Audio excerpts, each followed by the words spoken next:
In the extraordinary situation created in the wake of the partition, it became necessary to enact a law to deal with the properties left by the evacuees. In the first instance, various state governments enacted their own laws. The central law on evacuee property was enacted in 1950. With the gradual return of the conditions to normalcy, it became possible to relax the provisions of this law.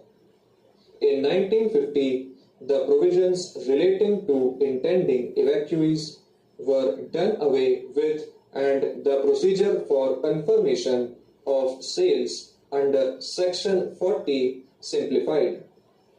A year later, in May 1954, the next step towards further relaxation was taken and the necessary amending legislation passed in October 1954.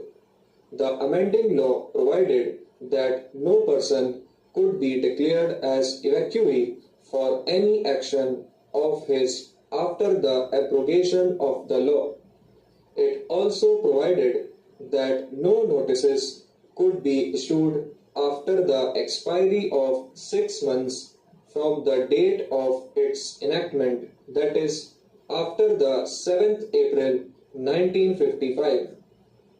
In May 1955, we found that nearly 2 lakh cases were pending under the Evacuee Property Act and the Allied Act relating to the separation of evacuee and non-evacuee interests in composite properties.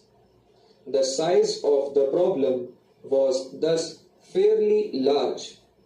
So long as large numbers of cases remained pending, thousands of persons who were involved as parties in these cases would remain in a state of uncertainty.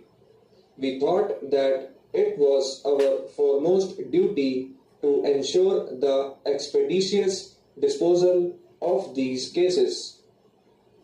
We therefore studied the working of the Act to look for any relief which could be afforded to the members of the minority community within the 4 corners of the Act. We found that about 9,000 Muslims had applied for the restoration of their properties under Section 16.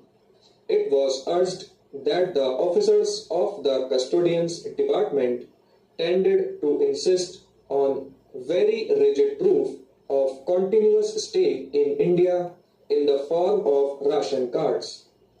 Instructions were therefore given not to insist on ration cards and to accept other collateral evidence as proof of residence in India.